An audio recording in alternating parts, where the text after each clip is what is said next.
Abdou. Boker Tov, bonjour, bienvenue à notre étude du jeudi matin. Cette semaine, Parashat Chukat, le dernier de la saison, et comme l'a dit Jean-Paul, le dernier de la 20e saison a priori, avant de reprendre la 21e l'année prochaine.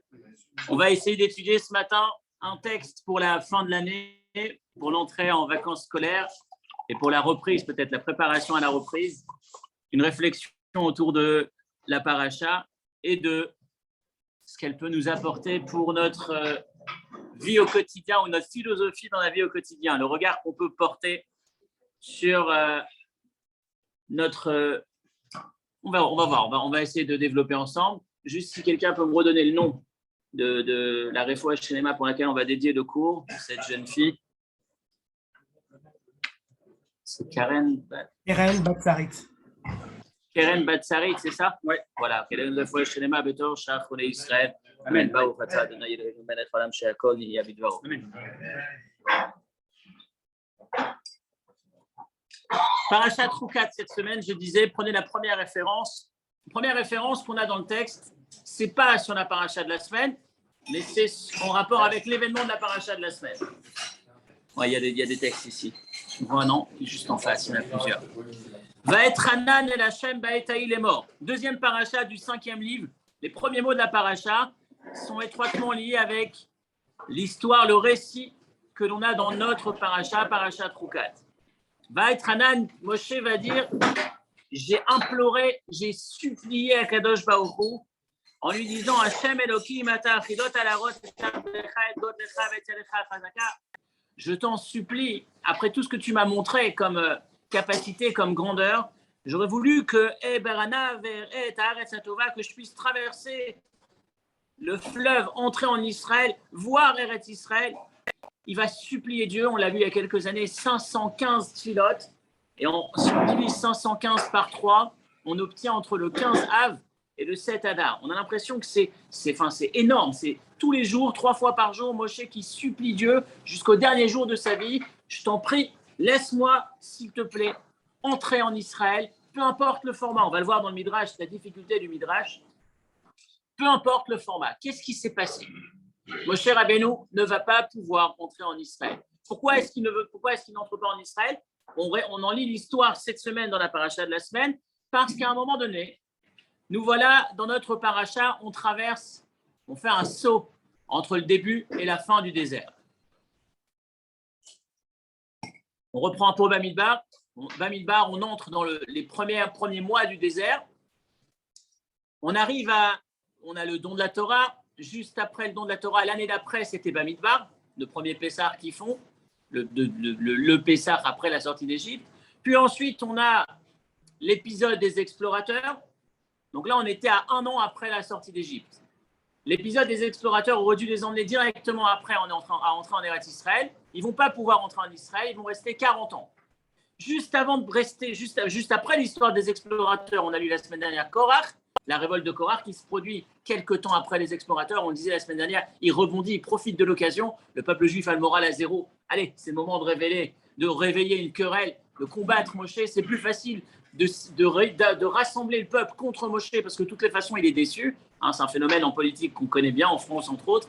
De manière générale, chaque fois qu'il y a une crise, que le moral est en berne, on arrive à la monter, la pousser des extrêmes, ou en tout cas des idées qui n'auraient pas été acceptées, mais qui sont validées plus facilement à partir du moment où on est en bas. Shlach, Korach, l'histoire de Korach, et juste après cette semaine, Chukat, c'est quoi l'histoire de Chukat ? On est à la fin de l'histoire. On a fait un bond en avant de 39 ans. On est la dernière année du désert, et on obtient ce jour-là Myriam qui va décéder.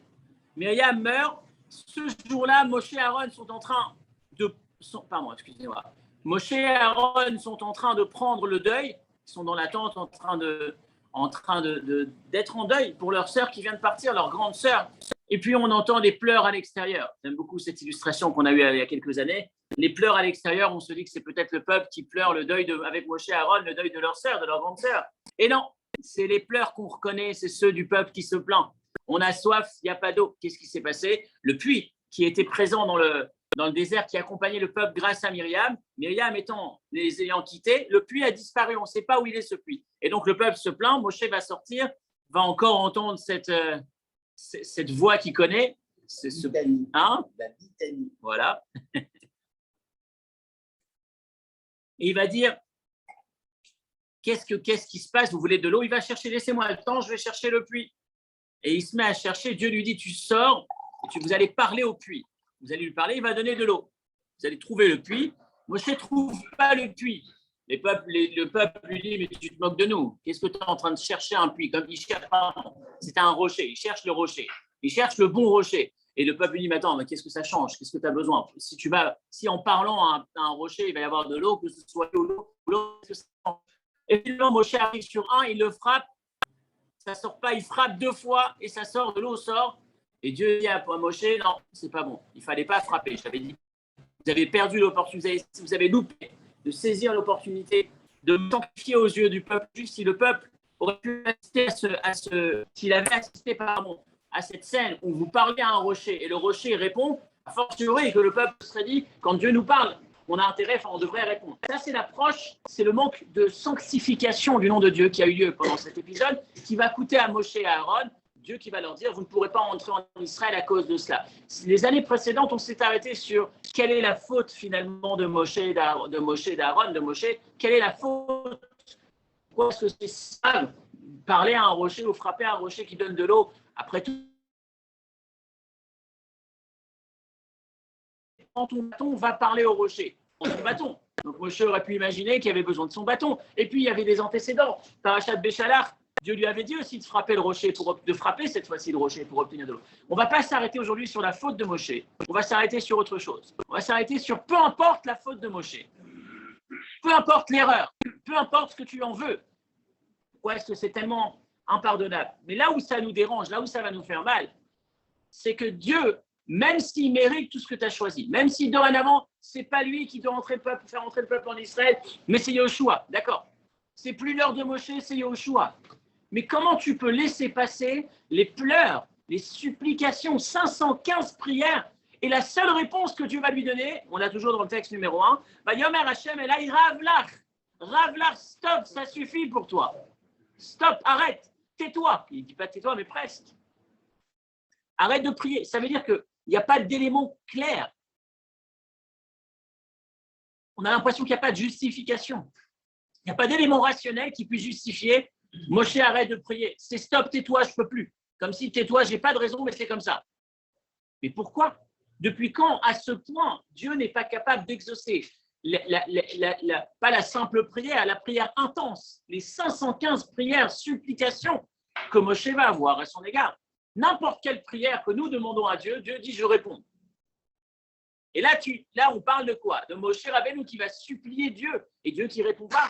Donc, peu importe le projet initial, peu importe la cause, pourquoi est-ce que tu ne réponds pas à sa demande? Et on va voir le midrash difficile qu'on a déjà abordé il y a quelques années.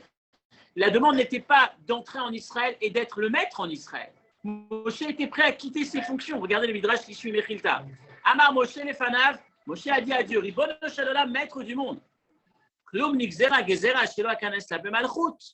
décret qui a eu lieu, c'est un décret qui demande à ce que Moshe ne soit plus le roi qui entre en Israël. Ce n'est pas le leader qui fait entrer le peuple juif en Israël. Laisse-moi entrer Kéhédiot, laisse-moi entrer comme un homme lambda, un individu simple. C'est Yoshua le chef. Le décret a été signé. J'ai fauté. Il ne fallait pas que je le fasse, peu importe la raison. Je ne suis plus le grand Moshe. Laisse-moi entrer comme n'importe quel individu. Et si ça aussi tu n'acceptes pas, Dieu lui dit à Marlohen Amelech Nichlas Kéhédiot. Dieu lui dit non, je n'accepte pas. Un roi ne peut pas entrer comme un individu lambda. Et le texte continue. Yalkut Shimoni, le Midrash, le Yalkut Shimoni va dire Amar lefanav inu ekanes bechayai ekanes leachar moti. Si tu ne veux pas me laisser entrer de mon vivant, laisse entrer mon cercueil en Israël.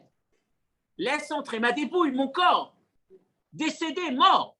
Ça aussi, tu n'acceptes pas, mais le paradoxe est dramatique. Moshe est celui qui va prendre en charge l'engagement de faire sortir Yosef Hatzadik d'Égypte et l'emmener et l'enterrer en Israël. Vous vous souvenez du Pakod, Ifkod, à la fin de Vayechi, il y a Yosef qui va dire, vous inquiétez pas, un jour vous sortirez d'Égypte, Dieu va se souvenir de vous, et ce jour-là, prenez avec vous mes ossements et enterrez-moi en Israël. Ce qui va être fait. Qui va prendre cet engagement? Moshe.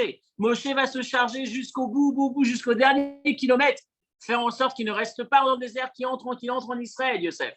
Et lui, Moshe, n'a pas le droit d'entrer en Israël, même dans un cercueil. L'intensité de sa supplication, le Midrash continue. Amarlo bechayecha velo bemotecha. Il lui a dit ni vivant, ni achar motra, ni après ta mort. Amar kol hakazeh ze lama. Il lui dit, Moshe dit à Dieu dans le Midrash, dans la version du Midrash, pourquoi tant de colère? Et Amar, il lui dit, Kvar katavti betorati adasher, donc il a shemoti. Dieu lui répond, j'ai écrit dans la paracha de cette semaine, vous avez manqué de me sanctifier, vous avez loupé, c'est trop tard. Amar, im kolabriot, atamintnaik, bebidat rachamim, shnaim, beshlosha pamim. Avec Dieu, Moshe répond à Dieu, avec l'ensemble des créatures, tu te comportes avec miséricorde, tu pardonnes 1, 2, 3 fois. Et moi, une faute, avon echad, ve'en mochelni, impossible de pardonner. Donc je répète, encore une fois, je lance le plan, la direction, pour ceux qui sont en train de nous perdre, de nous quitter. La question, le cours d'aujourd'hui, ce n'est pas simplement s'arrêter sur une question, une réponse, c'est surtout voir l'implication de cette histoire, l'implication de cette interrogation, cette anomalie, cette difficulté qu'on a dans le texte, ce qu'elle va nous donner comme leçon pour nous, à la veille des vacances, pour nous, ceux qui sont à la veille d'un déménagement, on en parlera par la suite, mais en tout cas, de quoi s'inspirer de cette histoire. Mais la question est forte. Je n'ai pas été jusqu'au bout du Midrash. Le Midrash va dire, regardez Dvarim Rabbah, le prochain paragraphe, juste avant la deuxième référence. Amar Moshe lifnei Akadosh Baruch Hu, Moshe va dire à Dieu, Ribono shel olam, maître du monde, Imen ata machnis oti le'eretz Israël, si tu ne veux pas me laisser entrer en Israël, Hani achoti kechayot hasadeh, laisse-moi au moins comme un animal du champ, fais en sorte que je sois réincarné dans un animal.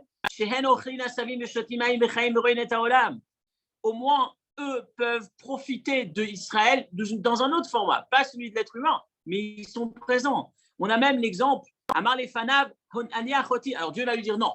Dieu lui répond non. Le Midrash continue, il dit alors, s'il te plaît, au moins comme un oiseau, que je puisse voir la terre d'Israël. Amarlo Ravlar. Et Dieu lui répond Ravlar, stop, c'est trop pour toi. Stop, ça suffit. Donc, même en temps, si on reprend la question, premièrement, pourquoi zéro pardon? Enlève le statut de roi, mets-moi comme un simple individu, ça ne fonctionne pas. Deuxième étape dans notre question, dans le cercueil, ça ne fonctionne pas. Troisième étape, comme un oiseau. Et là aussi, Dieu dit non. Pourquoi? À part l'aspect, tiens, c'est une sanction, c'est une règle, je n'en déroge pas, qu'est-ce qui se cache derrière? On voit qu'il y a autre chose. Il n'y a pas simplement le fait de sanctionner, il y a un aspect positif. Positif dans le sens, quand je dis positif, c'est comme c'est pas qu'il était en train de lui dire tu n'as pas le droit, tu ne peux pas y aller, mais il y a comme si tu dois rester là où tu es. Et c'est ce qu'on va essayer de voir tout à l'heure. Avant d'avancer dans la direction du cours, en gardant le cap, on va essayer de voir quelques midrashim, on va survoler quelques midrashim très intéressants autour de ce fameux Ravlach. Dieu qui lui dit stop, ça suffit pour toi, c'en est trop. Regardez la référence numéro 2. Premier élément dans le midrash. Amar Moshe ribono shel olam atzmot Yosef nichnesu laaretz vani eini nichnas. Moshe négocie avec Dieu, il lui dit les ossements de Yosef, je les ai fait entrer, ils sont entrés en Israël, pourquoi tu ne veux pas me laisser entrer? Amarlo, il lui a dit non, il y a une différence fondamentale entre toi et Yosef. Il lui dit Yosef, quand il se fait attraper en Égypte par la femme de Potiphar, quand il se présente auprès du pharaon, comment est-ce qu'il s'identifie? Il s'identifie comme Nahar Ivri, un garçon hébreu. Eved et Sarat Abachim. Ah, Mickaël, tu vas voir la suite et peut-être que tu vas regarder les choses autrement. Mais bon, à ce stade, tu as raison. Tu te rends compte, il vaut mieux arriver mort en Israël que vivant à l'extérieur. Bon, on continue. Yosef Hatzadik se présente comme un hébreu. À chaque fois, même s'il aurait pu, encore une fois, dire non, je suis du fin fond de l'Égypte. Quand il se fait attraper en Égypte, quand il est chez la femme de Potiphar, quand il est chez le pharaon, quand il a été jeté en prison, qu'il sort de prison, il dit qui est-ce que je suis? Je suis un garçon qui a été volé de la terre des Hébreux. Pourquoi est-ce qu'il a besoin de préciser qu'il est hébreu? Il aurait pu dire je suis égyptien. Quelque part, tu appartiens à la nationalité du pays, tu mérites un meilleur traitement que celui de l'étranger. Non, Yosef, il se présente comme l'hébreu. Alors que Dieu dit à Moshe, toi, Moshe, quand tu arrives devant Yitro et que tu rencontres les filles de Yitro, comment est-ce qu'elles te présentent à leur père? on a rencontré un jeune homme égyptien, Ishmitzri, un jeune homme égyptien qui nous a sauvés des bergers qui nous voulaient du mal. Donc Dieu lui dit, tu vois, Yosef est entré en Israël parce que son âme était connectée, il s'identifiait comme étant un garçon d'Israël. Mais toi, Moshe, lorsqu'on t'a identifié à l'Égypte, tu n'as pas repris. Tu as laissé faire. Ça veut dire qu'au fond, tu n'es pas lié à la terre d'Israël. Je dis, Ganov, Gunav, Timeret, Saïvrim. Yosef dit, j'ai été volé de la terre des épaules. Alors que toi, Vehata, Shelo, Odeta, Bertsecha. Lorsque les filles ont dit, Shmitzri, Itzilanu, Vehushomé, Aveshotek, il dit, toi, tu mérites pas, ou alors, dans un sens, c'est pas ta place d'être même enterré en Israël. Yosef, son âme est liée à Israël. Regarde comment il se présente. Je suis un garçon d'Israël. Alors que toi, tu as accepté qu'on dise sur toi, tu es un garçon égyptien. Ça veut dire que tu n'es pas finalement complètement lié à cette terre.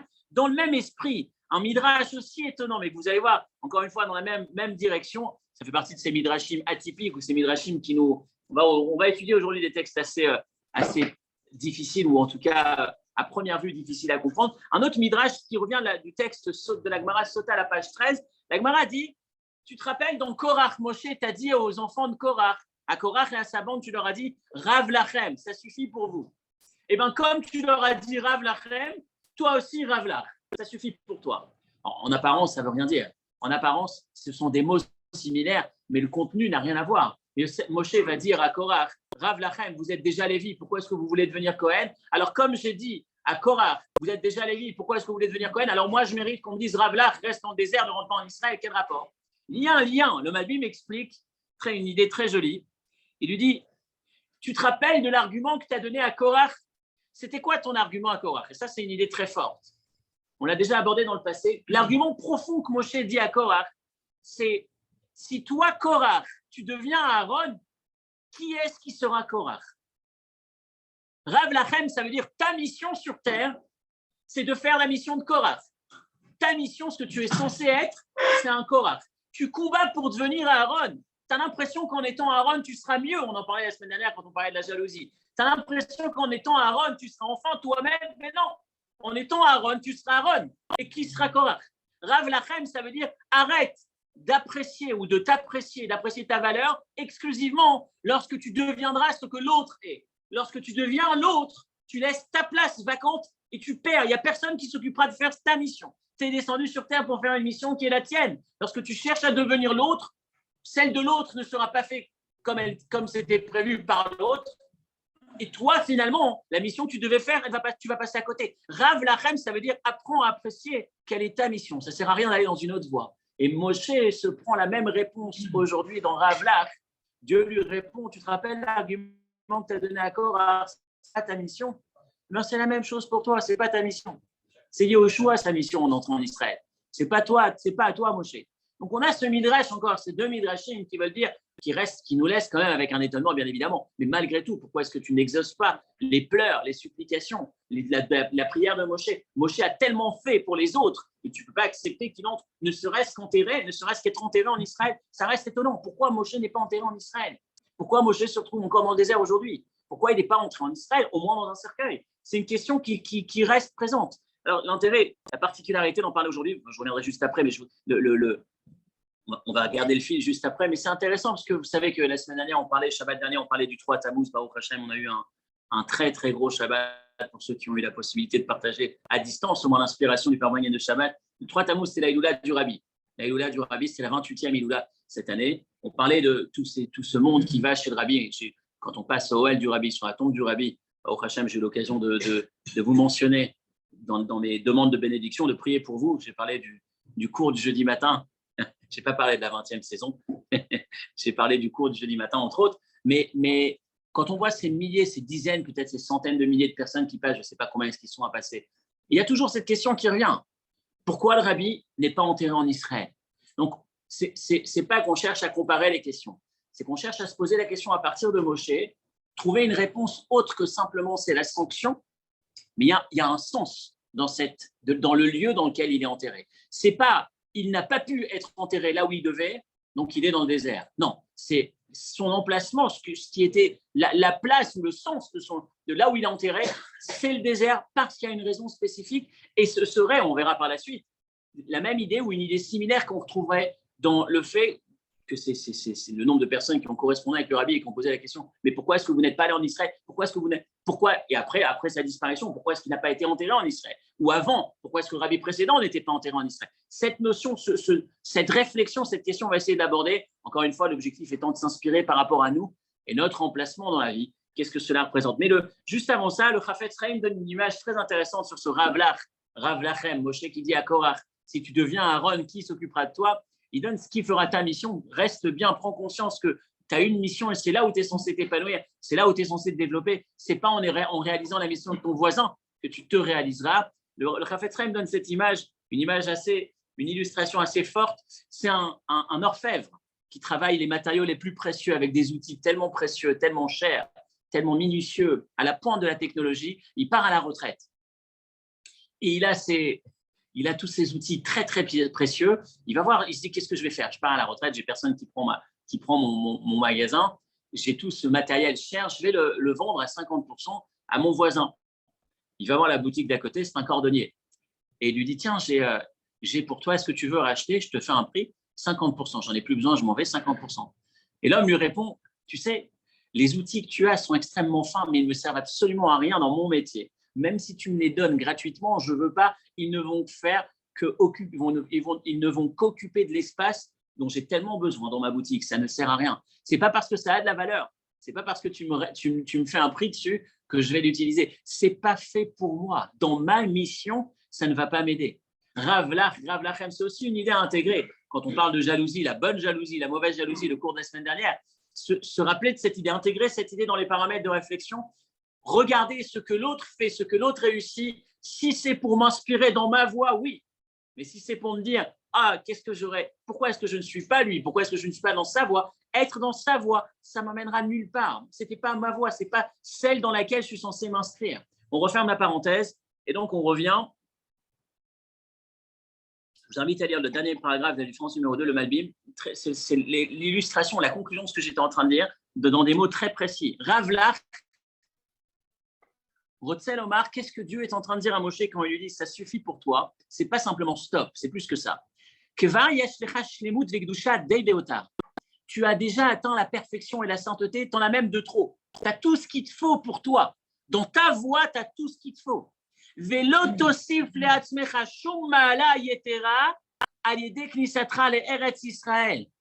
Pour toi, Moshe, il n'y aura rien de plus en entrant en Israël.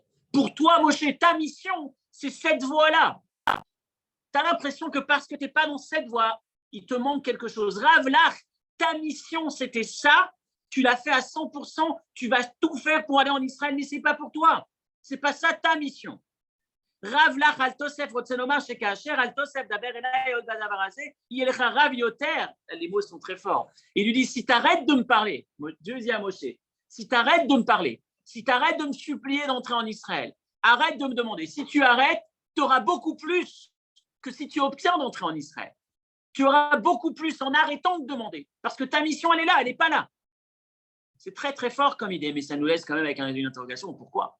Pourquoi est-ce qu'on n'accepte pas sa demande? Alors, le point de la réponse, le point que je voulais aborder avec vous aujourd'hui, notre réflexion de fin d'année, de fin de saison.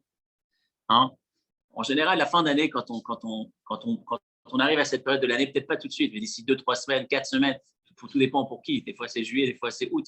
Mais il y a ce moment où on se pose, on a une forme de bilan. Alors, cette année, ça tombe bien, on sort des vacances, on aura le mois des Louls, on aura tout septembre pour parler de bilan, de préparation de l'année prochaine, de perspective pour la nouvelle année. On n'a pas le choix. Si on veut progresser, rappelez-vous, on en parlait ces dernières semaines, la vie, ce n'est pas simplement rester sur un canapé et avancer, puis avancer, laisser passer les jours, passer et dire tiens, j'ai pris 1 an, maintenant j'ai pris 2 ans, je suis un peu plus vieux qu'avant.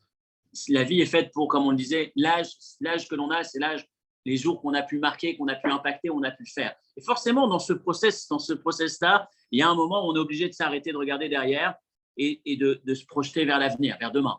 Comment va être l'année prochaine? Et pour que l'année prochaine soit meilleure, il n'y a pas de solution. Il faut à un moment donné dire comment ça a été cette année, qu'est-ce qu'on a pu faire, qu'est-ce qui a manqué, pas pour se lamenter et pour pleurer. On n'est pas dans la partie, on reste enfermé dans le passé en se disant mince, cette année j'ai loupé, mince et je pleure et je m'arrête là. Non, on regarde derrière simplement de quoi s'inspirer pour se relever avec 2 fois plus d'énergie pour regarder demain. pour que devant, ce soit beaucoup plus grand, beaucoup plus fort en saisissant les opportunités qu'on a peut-être loupées cette année. Donc, on a besoin de cette période de coupure, de rupture, une période où on se penche un peu sur le passé et surtout où on se projette sur l'avenir. Combien est-ce que c'est important pour arriver à Elul comme il faut, le mois des Slichot, pour arriver à Rosh Hashanah comme il faut, avec une énergie complètement renouvelée. Et dans ce cadre-là,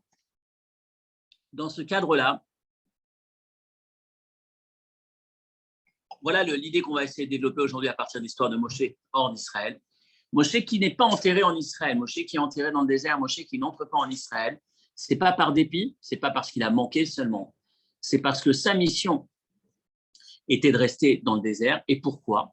Parce que voilà l'idée forte sur laquelle on va essayer de développer à partir de maintenant, c'est que le lieu dans lequel on est, le lieu dans lequel on se trouve, le lieu dans lequel on habite, et je vais peut-être pousser plus, le lieu dans lequel on est en vacances, allez, histoire de donner du sens aussi à cette période de vacances, ce n'est pas simplement circonstanciel. Ce n'est pas parce que j'ai trouvé des billets, ce n'est pas parce que le premier appartement qu'on m'a proposé, c'était ici. Le job que je fais, ce n'est pas parce que simplement c'est le premier employeur qui a bien voulu recevoir mon CV ou le premier client qui a bien voulu acheter mon produit qui a fait que d'aujourd'hui, je suis dans cette entreprise. Regardez chacun des emplacements dans lesquels on se trouve comme un lieu choisi, comme un lieu voulu, comme ayant un sens étroitement lié avec moi, ma personne et surtout ma mission sur Terre. Je vais commencer à l'envers. Une réponse que le rabbi donne à quelqu'un qui l'interroge. Ce quelqu'un, c'est de mémoire un homme. Non, je ne sais plus si c'était l'homme politique ou pas. La dernière référence, le dernier texte, c'est extrait d'une lettre du rabbi en anglais, traduit en hébreu ici dans le texte. Le premier volume du livre qui s'appelle Morel et Dor Navour, un recueil de lettres du rabbi assez pointu, sur des réponses à des questions assez marquantes qui lui ont été posées et qui ont été recueillies dans ce livre-là, à la page 209. Le rabbi répond à quelqu'un qui lui dit, dans la réponse, il lui dit, tu es perturbé du fait que je ne sois pas allé en Israël. Il y a quelques éléments de réponse. Puis ensuite, la suite de la phrase,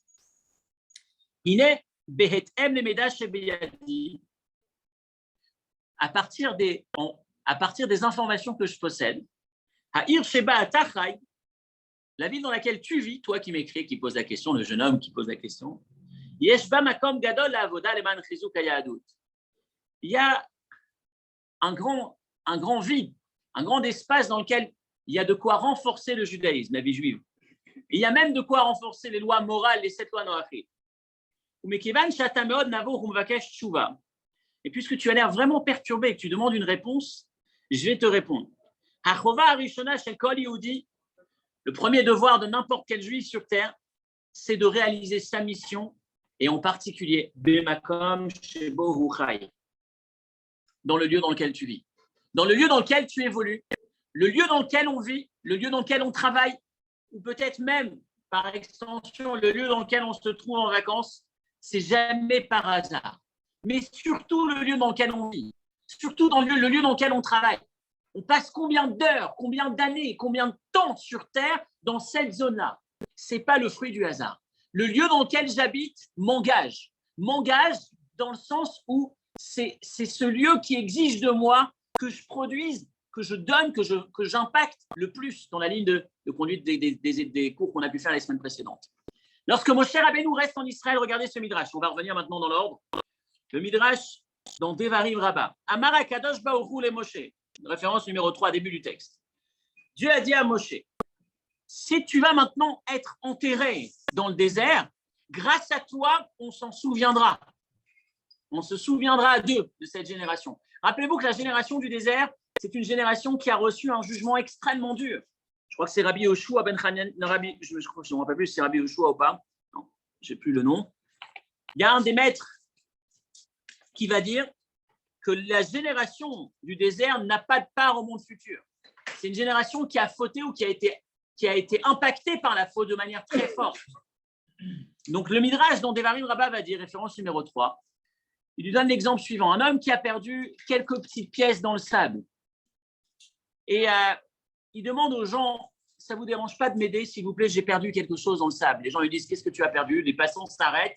Il dit, tiens, on va t'aider, qu'est-ce que tu as perdu? J'ai perdu quelques petites pièces. Et les gens se disent, non, pour des petites pièces, salut, on a d'autres choses à faire, on s'en va. Qu'est-ce qu'il fait cet homme? Il prend une pièce en or, il la jette dans le sable, délibérément. Et quand les gens arrivent et lui disent, ils demandent, ça ne vous dérange pas de m'aider, j'ai perdu un truc dans le sable, qu'est-ce que tu as perdu? J'ai perdu une pièce en or. Alors là, les gens s'arrêtent, attends, on va t'aider. Et en même temps qu'il cherche sa pièce en or, il cherche ses petites pièces qu'il avait perdues en passant. Ce midrash, cet exemple-là, cette parabole, c'est celle qui est donnée par rapport à Moshe dans le désert. La génération du désert est perdue dans le désert. Qui va s'en souvenir? Restera-t-il une trace qui sera là pour venir les chercher quand Mashiach viendra? Dieu dit, Moshe, je te laisse avec eux. Et crois-moi que quand Mashiach viendra, il ira chercher Moshe. Et quand on ira chercher Moshe, on récupérera ta génération. La génération du désert est étroitement liée avec Moshe. Moshe se doit de rester connecté avec eux jusqu'au bout. Si Moshe reste avec eux, ce n'est pas Moshe qui ne peut pas entrer en Israël. C'est Moshe qui doit rester avec eux. Sa mission, Ravlach, même le texte qu'on lisait avant, sa mission à Moshe, c'est d'emmener cette génération jusqu'au bout. Il n'abandonne pas. Quel est le rôle du maître? Quel est le regard que la Torah porte sur la fonction du maître? Vous allez voir que c'est un vieux débat. Yaakov et Yosef, si vous vous souvenez, un jour, on avait abordé Yaakov et Yosef.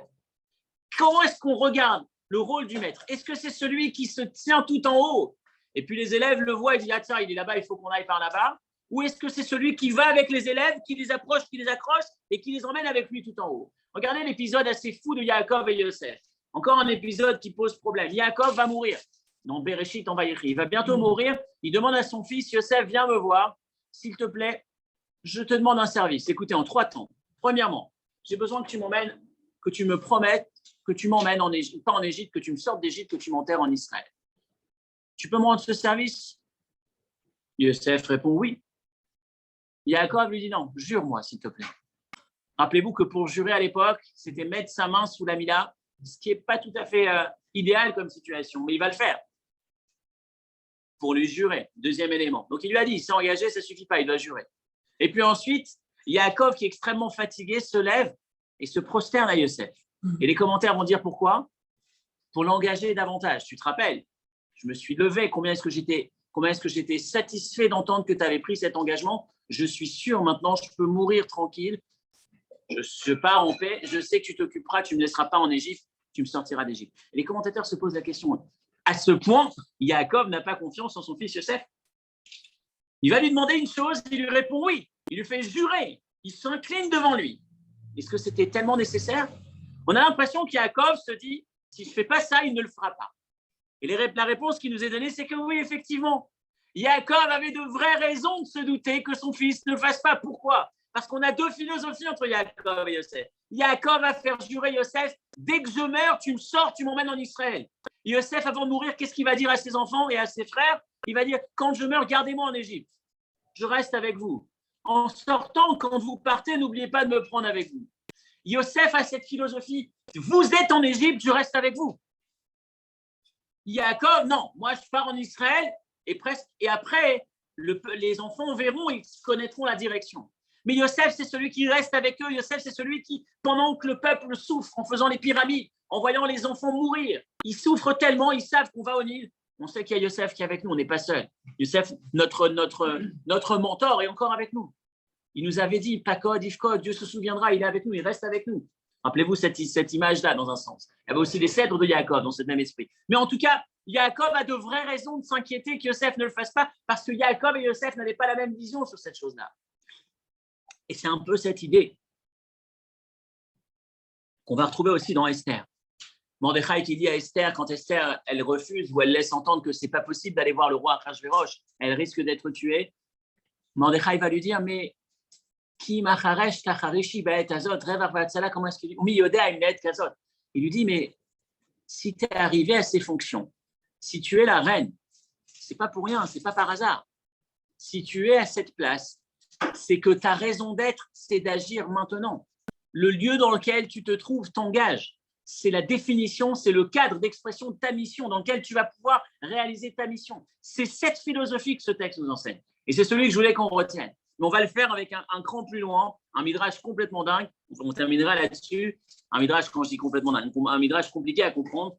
Une Gemara qui oppose, c'est la fin du Talmud. Les dernières lignes du Talmud, la page 69b, dans le traité Nida, le dernier traité du Talmud, un échange entre des individus d'Alexandrie qui se tourne vers Rabbi Yoshua ben Hanania.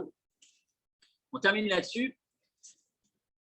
Voilà la question que la Gemara nous rapporte. Vous l'avez dans la dernière référence, la référence numéro 3, pardon, au milieu de la référence numéro 3. Shalou Alexandrie Rabbi Yoshua ben Hanania. Les gens d'Alexandrie, c'était un groupe de personnes qui étaient partis à un moment donné, il y a une révolte au milieu de la période du temple. Et parmi les enfants de Shimon HaTzadik, il y a ceux qui pensaient, celui qui n'avait pas été choisi pour diriger le temple a choisi de créer un temple concurrent à Alexandrie. Hein, tu te rends compte? Il y avait une grande synagogue là-bas. Et bon, peu importe, ça a créé beaucoup de mal. La fin n'était pas super jolie non plus. C'est beaucoup de difficultés, beaucoup d'épreuves. Mais à un moment donné, il y a cet échange entre ces hommes et Rabbi Yoshua. Il lui pose la question, plus tard, alors accrochez-vous, c'est un sujet, c'est une parenthèse, mais c'est un sujet riche en soi.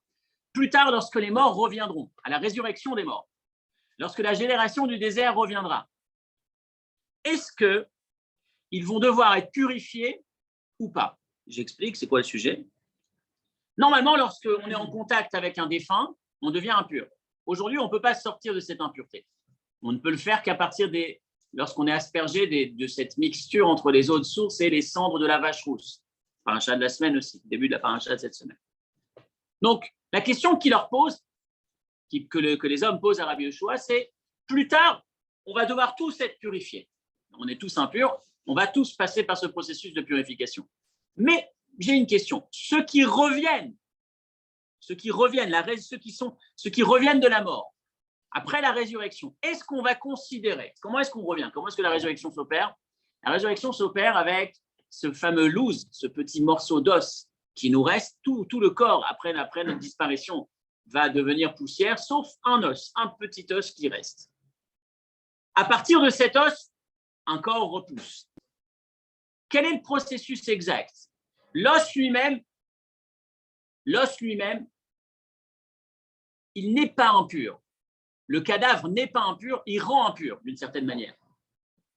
Le défunt, le cadavre, la dépouille, rend impur la personne qui entre en contact. Est-ce que le corps qui est recréé à partir de cet os, on va considérer qu'il est entré en contact avec, et donc le corps a besoin d'être purifié, ou alors c'est un nouveau corps? Mais la question qui est posée, c'est en particulier pour la génération du désert, où eux, normalement, il n'y a plus rien qui reste. Est-ce que chez eux, il est resté quelque chose? Est-ce qu'on va considérer qu'il y a besoin d'être aspergé, d'être purifié, ou alors eux, c'est un corps qui a été fait à partir de zéro? Et qu'est-ce qu'il leur répond? Écoutez, les deux réponses qu'il leur donne. Première réponse, il leur dit, on verra quand ils reviendront. Et deuxième réponse qu'il leur donne, lorsque Moshe reviendra avec eux. Ces deux réponses sont bizarres. Quand tu ne connais pas la réponse, tu ne dis pas, on verra plus tard. Tu dis, je ne sais pas. Si tu ne sais pas répondre à la question, pur ou impur, dis, je ne sais pas. Et puis, qu'est-ce que ça veut dire lorsque Moshe reviendra? Lorsque Mashiach viendra? Lorsque le prophète Élie reviendra? Depuis quand est-ce qu'on cite Moshe quand on parle de la résurrection? Et le commentaire nous donne la référence, c'est dans le Likutei Sichot à la page 18, le volume 18, page 241. Le rabbi va dire qu'en vérité, les deux réponses qui sont données, c'est deux réponses qui engagent encore une fois Moshe. Regardez l'expression. Il dit en vérité, ce qu'il va leur donner comme réponse, c'est premièrement, ce n'est pas une question halachique que tu me demandes, c'est une question technique. Est-ce que cet os est resté ou est-ce que cet os a disparu? Lorsqu'ils reviennent, tu regardes, tu scannes leur corps et tu vois s'il n'y a que des os frais ou s'il reste une trace de l'os ancien. Donc c'est une question technique, ce n'est pas juste une manière de répondre à la juive. Quand on te pose une question, tu réponds par une autre question ou une réponse qui ne veut pas dire grand-chose. C'est une vraie réponse. La question que tu me poses, ce n'est pas une question halachique, c'est une question technique. Donc, première réponse qu'il leur donne, on verra, on regardera s'il reste une trace de cet os. Mais la deuxième réponse est beaucoup plus forte. Moshe Rabbeinu est resté avec eux dans le désert. Il est resté avec eux. Pourquoi il est resté dans le désert? Pourquoi il n'est pas entré en Israël, Moshe? Pourquoi il n'a pas été enterré en Israël? On l'a vu dans le Midrash tout à l'heure, pour rester avec eux. Si tu parles de rester avec eux, c'est qu'il reste quelque chose d'eux. S'il n'y avait plus rien, il ne serait pas resté là-bas. Moshe Rabbeinu est resté avec eux. C'est ça le sens de la réponse. Ce n'est pas lorsque Mashiach viendra, lorsqu'Eliyahu Hanavi, le prophète Élie, reviendra. Lorsque Moshe reviendra avec eux, puisqu'on nous dit qu'il est resté avec eux pour les accompagner, pour qu'on ne les oublie pas, c'est qu'ils sont eux aussi présents. Donc ils reviennent de quelque part. Ils n'ont pas été totalement effacés. Il reste quelque chose chez eux aussi. Moshe Rabbeinu reste avec eux. C'est le mot qu'il nous faut retenir. Moshe Rabbeinu reste dans le sens, vous avez ici dans la référence la deuxième partie du texte, tu vois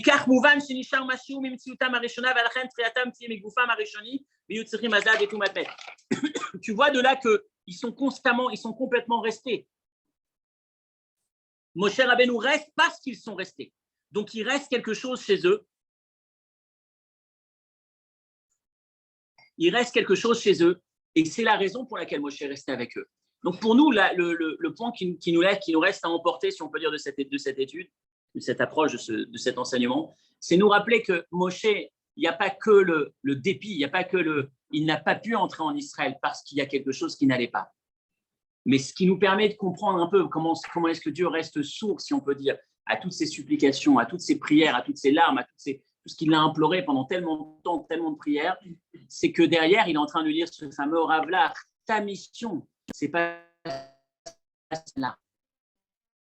Ton rôle, toi, le lieu la communauté, le lieu dans lequel tu as évolué, c'est avec cette communauté, ta responsabilité, ta mission, c'est de rester avec.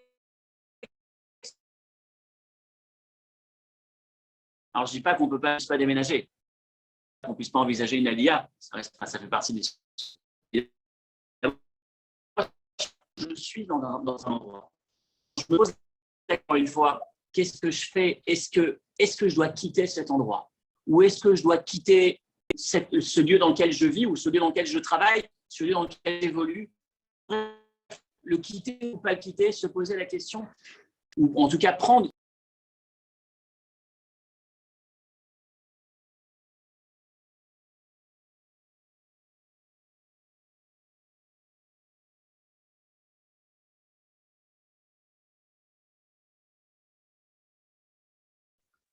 Je ne sais pas ce qui s'est passé, j'ai perdu tout le monde là. Et je suis animateur. Ouais, moi aussi, j'ai perdu le cours. On a perdu Michael. Ouais. Allez, ça y est, tout le monde est revenu. Ah, ça y est. Ouais. Bon, on a raté les dernières secondes. Vous entendez ou pas? On n'a pas fini. Je finis. Être dans un endroit, ça nous engage. Être dans un endroit, ce n'est pas par hasard. On doit prendre en considération, Shabbat dernier, pendant ce grand Farvagin qu'on a eu, surtout à la fin, dans les dernières heures ou dernières minutes, on s'est interrogé, on vit à Boulogne, parce que notre cas, c'est qu'on vit à Boulogne, c'est que notre mission, elle est sur ce lieu.